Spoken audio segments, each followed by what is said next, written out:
Hi students, എല്ലാവർക്കും ഇന്നത്തെ ക്ലാസ്സിലേക്ക് സ്വാഗതം. ഇന്ന് നമ്മൾ ഡിസ്കസ് ചെയ്യാൻ പോകുന്നത് dual nature of matter and radiation എന്ന ചാപ്റ്ററിലുള്ള ഫോക്കസ് ഏരിയയുമായി റിലേറ്റഡ് ആയിട്ടുള്ള പോയിൻറ്റ്സ് ആണ്. കഴിഞ്ഞ ക്ലാസ്സിൽ നമ്മൾ ഇതുമായി ബന്ധപ്പെട്ട ഒരു വീഡിയോ ചെയ്തിരുന്നു. അത് എല്ലാവരും കണ്ടിട്ടുണ്ടാകുമെന്ന് വിചാരിക്കുന്നു. കാണാത്തവരുണ്ടെങ്കിൽ അതിൻ്റെ ലിങ്ക് ഡിസ്ക്രിപ്ഷൻ ബോക്സിൽ ഇട്ടിട്ടുണ്ട്, കാണുക. ഈ വീഡിയോ മുഴുവനായി കാണാൻ വേണ്ടി ശ്രമിക്കുക. ഈ വീഡിയോ കണ്ടിഷ്ടപ്പെട്ടെങ്കിൽ സബ്സ്ക്രൈബ് ചെയ്യുക, ഷെയർ ചെയ്യുക, കമൻറ്റ് ചെയ്യുക, ലൈക്ക് ചെയ്യുക. ഇന്നത്തെ ക്ലാസ്സിലേക്ക് കടക്കാം. ഇന്ന് നമ്മൾ ഡിസ്കസ് ചെയ്യുന്നത് section 11.7 particle nature of light. ഇവിടെ നമ്മൾ ആദ്യം ഡിസ്കസ് ചെയ്യാൻ പോകുന്നത് ക്വാണ്ടം തിയറി ഓഫ് ലൈറ്റിനെ കുറിച്ചാണ്. മാക്സ് പ്ലാങ്ക് എന്ന് പറയുന്ന സയൻറ്റിസ്റ്റാണ് ക്വാണ്ടം തിയറി ഓഫ് ലൈറ്റ് ആദ്യമായി പ്രൊപ്പോസ് ചെയ്തത്. Max Planck proposed quantum theory of light. എന്താണ് ക്വാണ്ടം തിയറി എന്ന് ചോദിച്ചാൽ ഇത്രയേ ഉള്ളൂ. According to this theory, electromagnetic wave travels in the form of discrete packets or bundles of energy called quanta and one quantum of light radiation is called photon. അതായത് quantum theory of light പ്രകാരം ഒരു source electromagnetic റേഡിയേഷനെ emit ചെയ്യുന്നത് continuous ഫോമിലല്ല, അല്ലെങ്കിൽ ഒരു വസ്തു electromagnetic റേഡിയേഷനെ അബ്സോർബ് ചെയ്യുന്നത് കണ്ടിന്യൂസ് ഫോമിലല്ല, മറിച്ച് it is absorbed or released in the form of discrete packets of energy or bundles of energy. അതായത് പാക്കറ്റ് ഓഫ് എനർജിയുടെ രൂപത്തിൽ അല്ലെങ്കിൽ ബണ്ടിൽസ് ഓഫ് എനർജിയുടെ രൂപത്തിലാണ് ലൈറ്റ് റേഡിയേഷൻ എമിറ്റ് ചെയ്യപ്പെടുകയോ അബ്സോർബ് ചെയ്യപ്പെടുകയോ ചെയ്യുന്നത്. Okay, and that bundle of energy is called quanta and one quantum of light radiation is called photon. അതായത് ക്വാണ്ടം തിയറി പ്രകാരം ലൈറ്റിൽ എന്താണുള്ളത്? ഒരു bundle of എനർജിയാണുള്ളത്, and that bundle of energy is called photon.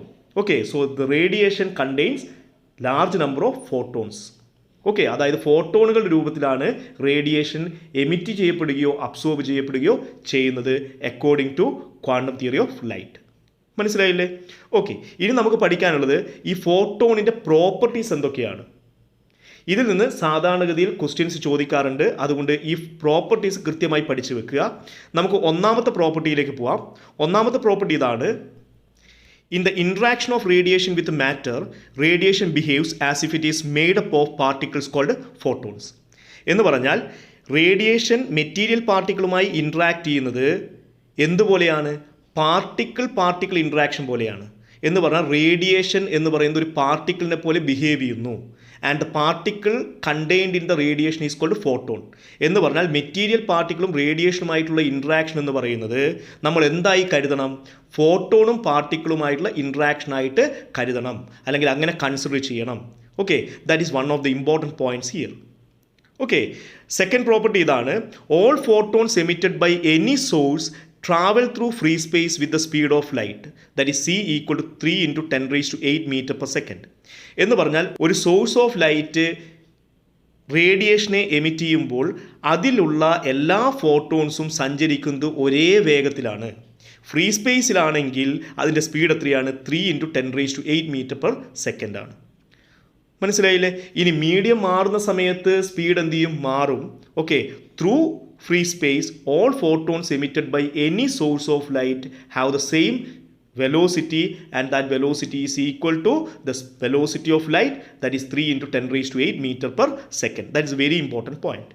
Okay, third point ഇതാണ്: energy of each photon is E equal to h nu. എന്ന് പറഞ്ഞാൽ ഒരു source of light emit ചെയ്യുന്ന റേഡിയേഷനിലുള്ള എല്ലാ ഫോട്ടോണിൻ്റെയും എനർജി എന്താണ്? സെയിം ആണ്. If nu is the frequency of radiation, then the energy of photon is given by h into nu. Okay, where nu is the frequency of radiation. മനസ്സിലായല്ലോ? So that's a very important point. Okay, ഇനി നമുക്ക് നാലാമത്തെ പ്രോപ്പർട്ടിയിലേക്ക് പോവാം. നാലാമത്തെ property വളരെ important ആയിട്ടുള്ള പ്രോപ്പർട്ടിയാണ്. ഇതിൽ നിന്ന് ഷുവർ ആയിട്ട് ക്വസ്റ്റ്യൻ ചോദിക്കും. പ്രോപ്പർട്ടി ഇതാണ്: rest mass of photon is 0. ഫോട്ടോണിൻ്റെ റെസ്റ്റ് മാസ് 0 ആണ്. That is m0 equal to 0, where m0 is called rest mass of photon. മനസ്സിലായില്ലേ? ഇതെന്തായാലും ചോദിക്കും. അപ്പോൾ ചോദ്യം എങ്ങനെയായിരിക്കും? What is the rest mass of photon എന്നായിരിക്കും. So the answer is what? 0. അല്ലെങ്കിൽ ചോദിക്കുന്നത് ഇങ്ങനെയായിരിക്കും: ഫോട്ടോണിൻ്റെ റെസ്റ്റ് മാസ് 0 ആണ്, അതിൻ്റെ മീനിങ് എന്താണെന്ന് വേണേൽ ചോദിക്കാം. അതിൻ്റെ മീനിങ് ഇതാണ്: we cannot have A frame of reference in which photon is at rest. It moves with speed c in all frames. എന്ന് പറഞ്ഞാൽ ഫോട്ടോൺ റെസ്റ്റിലായിരിക്കുന്ന ഒരു ഫ്രെയിം പോലും ഇല്ല. എല്ലാ ഫ്രെയിമിലും ഫോട്ടോൺ എന്ത് ചെയ്യുന്നുണ്ട്? മൂവ് ചെയ്യുന്നുണ്ട്. അതിൻ്റെ സ്പീഡ് എത്രയാണ്? c ആണ്. So that's a very important point. മനസ്സിലായല്ലോ? ഓക്കെ, ഇനി നമ്മൾ പഠിക്കേണ്ട പോയിന്റ് ഇതാണ്: that is the fifth point, mass of the moving photon. അതായത് മൂവിങ് ഫോട്ടോണിൻ്റെ മാസ് നമ്മൾ എങ്ങനെ കണ്ടുപിടിക്കും? റെസ്റ്റ് മാസ് ഓഫ് ഫോട്ടോൺ എത്രയാണ്? 0 ആണ്. അതിൻ്റെ മീനിങ് എന്താണ്? Photon is always in motion. അപ്പോൾ മൂവ് ചെയ്യുന്ന ഫോട്ടോണിൻ്റെ മാസ് എങ്ങനെയാണ് കണ്ടുപിടിക്കുക? For that we can use Einstein's mass energy relation, that is E=mc². Okay, ഈ ഇക്വേഷൻ പ്രകാരം മാസ് എങ്ങനെ കണ്ടുപിടിക്കാം? m=E/c². So this is the equation. അവിടെ E എന്ന് പറയുന്നത് എനർജി ഓഫ് ഫോട്ടോൺ ആണ്. It is given by h/nu. So the equation for mass is hν/c². Okay, ഇത് നമുക്ക് ഒന്നുകൂടി മാറ്റി എഴുതാം. നമുക്കറിയാം ന്യൂ എന്ന് പറയുന്നത് ഫ്രീക്വൻസി ഓഫ് റേഡിയേഷൻ ആണ്. And it is given by μ=c/λ. അങ്ങനെയാണെങ്കിൽ m ഈസ് ഈക്വൽ ടു എന്തെഴുതാം? hν/c² എന്ന് പറയുമ്പോൾ h/c² ഇൻറ്റു c/λ എന്ന് എഴുതാം. So we will get the equation as h/cλ. So this is the equation for mass. ഈ equation നമുക്ക് ഒരു കാര്യം കൂടി മനസ്സിലാക്കാം. Mass of moving photon is directly proportional to the frequency or inversely proportional to the wavelength. Okay, higher the frequency of radiation, mass of photon in that radiation is larger. If the frequency of radiation is lesser, then the mass of photon in that radiation is lesser. മനസ്സിലായില്ലേ? So that's a very important point. Okay, ഇനി നമുക്ക് അടുത്ത പോയിന്റിലേക്ക് പോവാം. അടുത്ത point ഇതാണ്, how can you find the linear momentum of photon? ഫോട്ടോണിൻ്റെ linear momentum എങ്ങനെ കണ്ടുപിടിക്കും? The equation for linear momentum is P=m×c. Okay, അവിടെ m എന്ന് പറയുന്നത് മാസ് ആണ്. മാസ് നമുക്ക് എങ്ങനെ കണ്ടുപിടിക്കാം? E/c². Okay, so m/c means E/c² into c. So we will get the equation for momentum as E/c. Okay, where E is the energy of photon, energy is hν. So momentum is also written as hν/c. Okay, and nu is equal to c/λ. Okay, so P is equal to hν/c, that is equal to h/c into c/λ. So the equation for momentum is h/λ. So we have the following equation for finding the linear momentum of photon. They are P is equal to m/c, that is equal to E/c, equal to hν/c, equal to h/λ. Okay, so that's very important point. ഇനി അടുത്ത പ്രോപ്പർട്ടിയിലേക്ക് പോവാം. Property ഇതാണ്, photons are electrically neutral and are not deflected in both electric and magnetic field. അതായത് ഫോട്ടോണിന് charge ഇല്ല. അങ്ങനെ charge ഇല്ലാത്തത് കൊണ്ട് തന്നെ ഫോട്ടോൺസ് ഇലക്ട്രിക് ഫീൽഡിലും മാഗ്നറ്റിക് ഫീൽഡിലും ഡിഫ്ലക്റ്റ് ചെയ്യില്ല. ഓക്കെ, അപ്പോൾ ഇവിടെ നിങ്ങൾക്ക് എന്തൊക്കെ ക്വസ്റ്റ്യൻസ് പ്രതീക്ഷിക്കാം? ഫോട്ടോണിൻ്റെ ചാർജ് എത്രയാണെന്ന് ചോദിക്കാം. എത്രയാണ്? 0 ആണെന്ന് പറയാം. It is neutral. ഇനി അടുത്ത ചോദ്യം എന്താണ്? ഫോട്ടോൺ ഇലക്ട്രിക് ഫീൽഡിലും മാഗ്നറ്റിക് ഫീൽഡിലും ഡിഫ്ലക്റ്റ് ചെയ്യുമോ എന്ന് ചോദിക്കാം. അപ്പോൾ ആൻസർ എന്താണ്? It does not deflect. എന്തുകൊണ്ടാണെന്ന് ചോദിച്ചാലോ, കാരണം ഫോട്ടോണിന് ചാർജ് ഇല്ല, അതുകൊണ്ട് ഇലക്ട്രിക് ഫീൽഡിലും മാഗ്നറ്റിക് ഫീൽഡിലും ഇത് ഡിഫ്ലക്റ്റ് ചെയ്യില്ല. So that's very important point. Okay, ഇനി നമുക്ക് എട്ടാമത്തെ പ്രോപ്പർട്ടിയിലേക്ക് പോവാം. എയ്ത്ത് പ്രോപ്പർട്ടി ഇതാണ്, in a photon particle collision total energy and total momentum are conserved. However the number of photons may not be conserved in the collision. അതായത് ഫോട്ടോണും പാർട്ടിക്കിളും തമ്മിലുള്ള കൊളീഷനിൽ ടോട്ടൽ എനർജിയും ടോട്ടൽ മൊമെൻറ്റവും കൺസേർവ്ഡ് ആണ്. കാരണം നമ്മൾ പഠിച്ചിട്ടുണ്ട് photon particle collision is elastic collision. അതുകൊണ്ട് തന്നെ അതിൻ്റെ ടോട്ടൽ എനർജിയും ടോട്ടൽ മൊമെൻറ്റവും കൺസേർവ്ഡ് ആയിരിക്കും.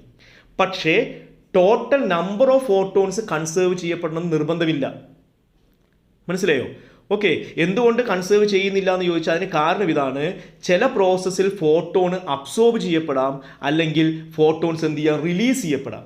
അതുകൊണ്ട് ഫോട്ടോണിൻ്റെ നമ്പർ എല്ലായ്പ്പോഴും കൺസേർവ് ചെയ്യണമെന്ന് നിർബന്ധം ഇല്ല. So that's a very important point. മനസ്സിലായില്ലേ? അപ്പോൾ ഇത്രയുമാണ് ഫോട്ടോണിൻ്റെ പ്രോപ്പർട്ടീസുമായി റിലേറ്റഡ് ആയിട്ടുള്ള പോയിന്റ്സ്.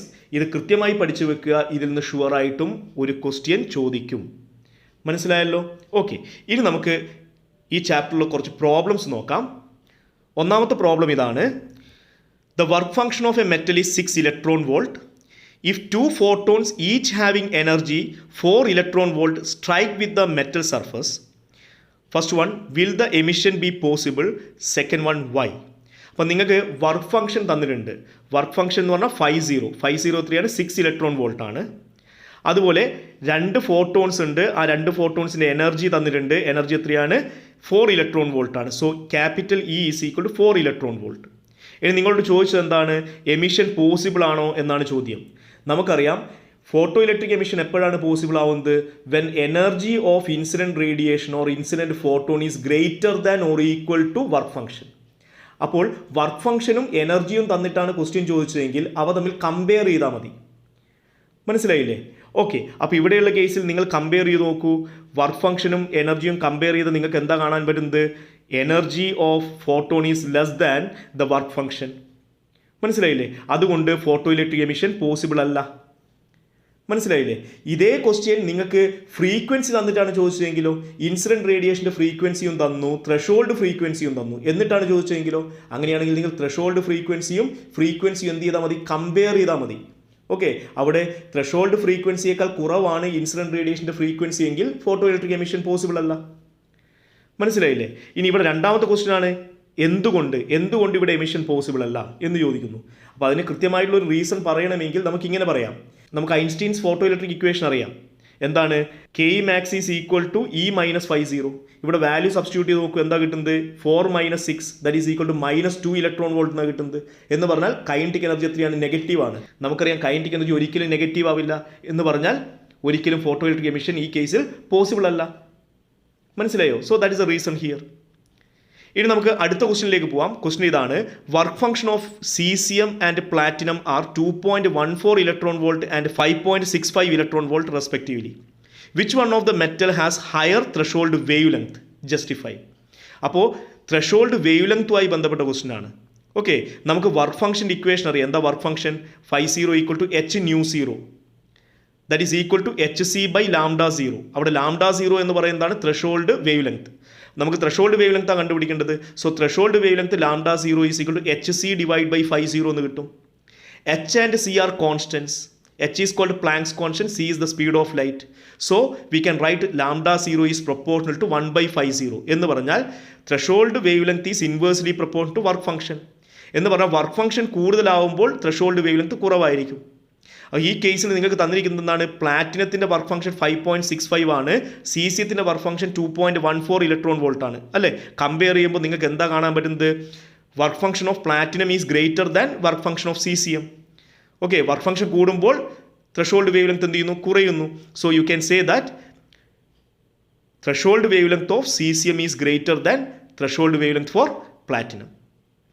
മനസ്സിലായല്ലോ? So this is the answer. ഇനി നമുക്ക് അടുത്ത ക്വസ്റ്റ്യനിലേക്ക് പോവാം. ക്വസ്റ്റ്യൻ ഇതാണ്: which of the following is A photo sensitive material? ഇവിടെ നിങ്ങൾക്ക് 4 മെറ്റീരിയൽ വന്നിട്ടുണ്ട്: ക്വാർട്സ്, സീസിയം, ജെർമേനിയം, സിലിക്കൺ. ഇതിൽ ഏതാണ് ഫോട്ടോ സെൻസിറ്റീവ് എന്നാണ് ചോദ്യം. നമ്മൾ പഠിച്ചിട്ടുണ്ട് alkali metals are highly photosensitive. Alkali metals ഏതൊക്കെയാണ്? Sodium, potassium, caesium, rubidium. അപ്പോൾ ഇവിടെ ഏതാണ് ആൻസർ വരിക? സീസിയം ആണ്. Caesium is photosensitive. Okay, രണ്ടാമത്തെ ക്വസ്റ്റ്യൻ ഇതാണ്: red light however bright cannot produce the emission of photoelectrons from a clean zinc surface but even a weak ultraviolet radiation can do you agree with the statement? അതായത് red ലൈറ്റിന് zinc സർഫസിന് ഇലക്ട്രോണിനെ eject ചെയ്യിക്കാൻ സാധ്യമല്ല, പക്ഷേ ultraviolet റേഡിയേഷന് സാധ്യമാണ്. ഇതിനോട് നിങ്ങൾ യോജിക്കുന്നുണ്ടോ എന്നാണ് ചോദ്യം. യെസ്, നമ്മൾ ഇതിനോട് യോജിക്കുന്നുണ്ട്. കാരണം എന്തുകൊണ്ടാണ്? അൾട്രാവയലറ്റ് റേഡിയേഷന് സിങ്ക് സർഫസിൽ നിന്ന് ഇലക്ട്രോണിനെ ഇജക്റ്റ് ചെയ്യിക്കാൻ സാധിക്കും, പക്ഷേ റെഡ് ലൈറ്റിന് പോസിബിൾ അല്ല, വിസിബിൾ ലൈറ്റിന് പോസിബിൾ അല്ല. എന്തുകൊണ്ടാണ്? നമുക്കറിയാം സിങ്കിൻ്റെ വർക്ക് ഫംഗ്ഷൻ വളരെ കൂടുതലാണ്. ഓക്കെ, അതുകൊണ്ട് തന്നെ നമുക്ക് ഇങ്ങനെ ഇതിൻ്റെ ആൻസർ നമുക്ക് ഇങ്ങനെ പറയാം: energy of red light is less than the work function needed in the case of zinc. Okay, at the same time energy of ultraviolet radiation is greater than the work function of zinc. മനസ്സിലായോ? അതുകൊണ്ട് zinc സർഫസിൽ നിന്ന് ultraviolet റേഡിയേഷന് photo electric emission നടത്താൻ സാധിക്കും. മനസ്സിലായില്ലേ? Okay, ഇനി നമുക്ക് അടുത്ത ക്വസ്റ്റ്യനിലേക്ക് പോവാം. ക്വസ്റ്റ്യൻ ഇതാണ്: when light of frequency 7.21 × 10⁻14 hertz is incident on a metal surface, the maximum speed of ejected electrons is 6 × 10⁵5 metre per second. Calculate the threshold frequency for the metal. അപ്പോൾ നിങ്ങൾക്ക് ഫ്രീക്വൻസി ഓഫ് റേഡിയേഷൻ തന്നിട്ടുണ്ട്. എത്രയാണ്? Nu equal to 7.21 × 10⁻14 hertz. Okay, അതുപോലെ eject ചെയ്യപ്പെട്ട ഫോട്ടോ ഇലക്ട്രോണിൻ്റെ maximum സ്പീഡും തന്നിട്ടുണ്ട്. വി മാക്സ് തന്നിട്ടുണ്ട്. എത്രയാണ് v max? V max equal to 6 × 10⁵5 metre second. അങ്ങനെയാണെങ്കിൽ ഈ മെറ്റലിൻ്റെ ത്രെഷോൾഡ് ഫ്രീക്വൻസിയാണ് കണ്ടുപിടിക്കേണ്ടത്. ഓക്കെ, നിങ്ങളൊരു കാര്യം മനസ്സിലാക്കുക, ഫോട്ടോ ഇലക്ട്രിക് എമിഷനുമായി ബന്ധപ്പെടുന്ന ക്വസ്റ്റ്യൻ തന്നു കഴിഞ്ഞാൽ അത് സോൾവ് ചെയ്യാൻ നിങ്ങൾ ഐൻസ്റ്റീൻസ് ഫോട്ടോ ഇലക്ട്രിക് ഇക്വേഷൻ ഉപയോഗിച്ചാൽ മതി. എന്താണ് equation? Half m v max square is equal to h into nu minus nu zero. ഇതാണ് ഇക്വേഷൻ. ശരിയല്ലേ? ഇവിടെ നമുക്ക് കണ്ടുപിടിക്കേണ്ടത് ത്രെഷോൾഡ് ഫ്രീക്വൻസിയാണ് കണ്ടുപിടിക്കേണ്ടത്. Okay, so we can write this as nu minus nu zero is equal to half m v max square divide by h. ശരിയല്ലേ? So what is the value of nu zero? Nu zero is equal to nu minus half mv max square divided by h. ശരിയല്ലേ? ഇനി നമ്മൾ ഇതിൻ്റെ value substitute ചെയ്താൽ മതി. എന്താണ് values? nu zero is equal to 7.2 into 10 raised to 14. That is the value of nu minus half into m. M is the mass of electron, that is 9.1 into 10 raised to minus 31 into v max square. V max is 6 into 10 raised to 5 whole square divided by h. H is called Planck's constant, that is 6.67 into 10 raised to minus 34. Okay, so we can write it as nu zero equal to 7.21 into 10 raised to 14 minus 9.1 into 6 square is 36 into 10 raised to minus 31, 10 raised to 5 into square 10 raised to 10 into 10 raised to minus 34 മുകളിലേക്ക് പോയാൽ into 10 raised to 34 divided by 2 into 6.67, that is 13.34. ശരിയല്ലേ? ഇത് മാറ്റി എഴുതിയാൽ നിങ്ങൾക്ക് കിട്ടുന്നത് nu zero is equal to 7.21 into 10 raised to 14 minus 24.6 into 10 raised to 13. Okay, we can rewrite it as nu zero is equal to 7.21 into 10 raised to 14 minus 2.46 into 10 raised to 14 എന്ന് എഴുതാം. ശരിയല്ലേ? കാരണം പവർ സെയിം ആക്കണം. ഇനി ഇതിൻ്റെ അകത്ത് minus ചെയ്താൽ നിങ്ങൾക്ക് എന്താ കിട്ടുക? Answer is nu zero is equal to 4.75 into 10 raised to 14 hertz. മനസ്സിലായില്ലേ? ഓക്കെ, ഇന്നത്തെ ക്ലാസ് നമുക്കിവിടെ സ്റ്റോപ്പ് ചെയ്യാം. ഈ വീഡിയോ ഇഷ്ടപ്പെട്ടെങ്കിൽ നിങ്ങൾ സബ്സ്ക്രൈബ് ചെയ്യുക, ഷെയർ ചെയ്യുക, കമൻറ്റ് ചെയ്യുക, ലൈക്ക് ചെയ്യുക. Thank you.